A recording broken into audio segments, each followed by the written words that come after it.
Bismillahirrahmanirrahim. Assalamualaikum warahmatullahi wabarakatuh. Perkenalkan, nama saya Aniza Kahlaulan Ramdhani dengan NIM 2109109. Di sini saya akan menjelaskan materi bab 2 psikologis yang berjudul tentang belajar keterampilan gerak dan umpan balik. Yang pertama itu saya akan menjelaskan tentang pengertian dan batasan belajar keterampilan gerak. Yaitu sebelum pengertiannya yaitu ada 3 ciri pokok belajar. Yang pertama yaitu belajar ditandai oleh adanya perilaku perubahan, lalu yang kedua perubahan yang terjadi relatif permanen, dan perubahan yang diperoleh melalui proses latihan atau pengalaman. Dijelaskan bahwa belajar adalah perubahan perilaku yang relatif permanen sebagai hasil dari latihan atau hasil dari latihan atau pengalaman dan tidak terpengaruh oleh kondisi tubuh yang temporer seperti karena sakit, lelah, atau obat-obatan.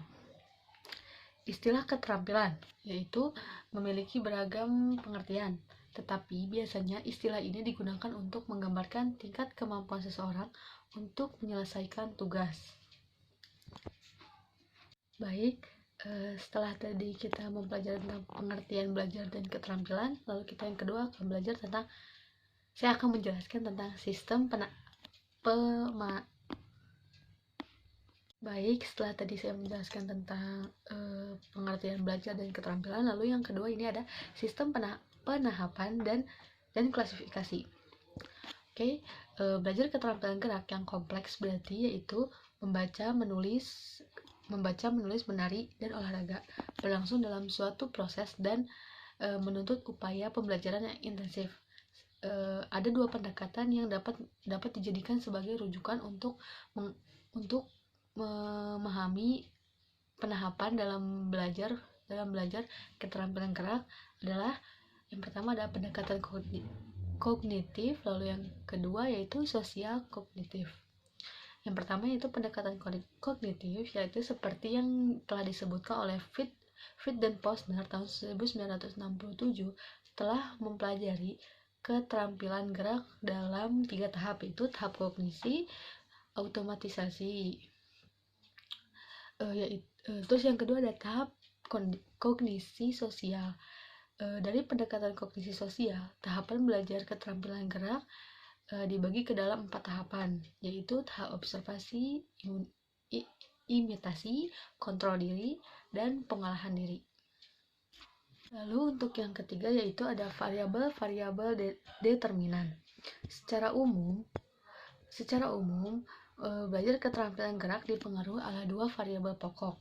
Yang pertama ada variabel internal, lalu yang kedua ada variabel eksternal.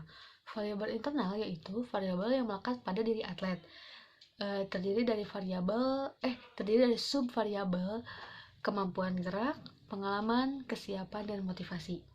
Lalu ada variabel eksternal, yaitu variabel yang bersumber dari luar individu, terdiri atas subvariabel kondisi proses latihan dan lingkungan. Subvariabel proses belajar meliputi indikator umpan balik, penguatan, dan kondisi latihan. Sementara subvariabel lingkungan mencangkup tentang indikator lingkungan sosial, ekonomi, dan budaya. Kesiapan psikologis berkaitan dengan kondisi pikiran, perasaan, dan sikap ketika mempelajari suatu keterampilan gerak atau keinginan dan semangat atlet untuk belajar. Kesiapan kedua kondisi ini secara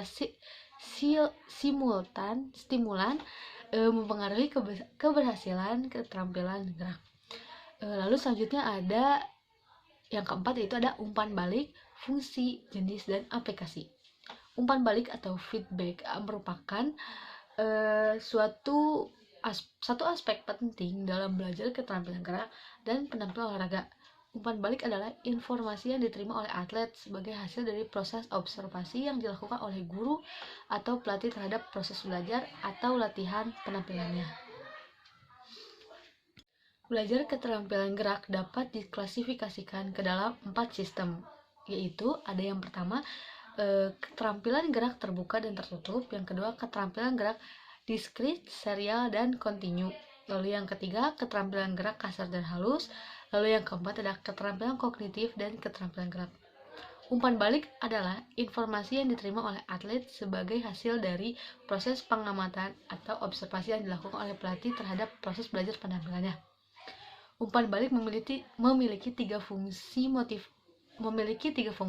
Yang pertama, fungsi sebagai motivasi, hukuman, dan penguatan, serta perbaikan kesalahan. Lalu di sini juga ada 4 jenis umpan balik yang dapat digunakan dalam proses belajar keterampilan gerak.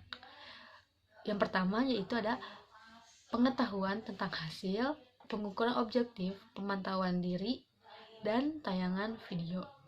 Sekian yang dapat saya jelaskan tentang materi bab 2 dalam psikologi olahraga. Kurang lebihnya saya mohon maaf. Wassalamualaikum warahmatullahi wabarakatuh.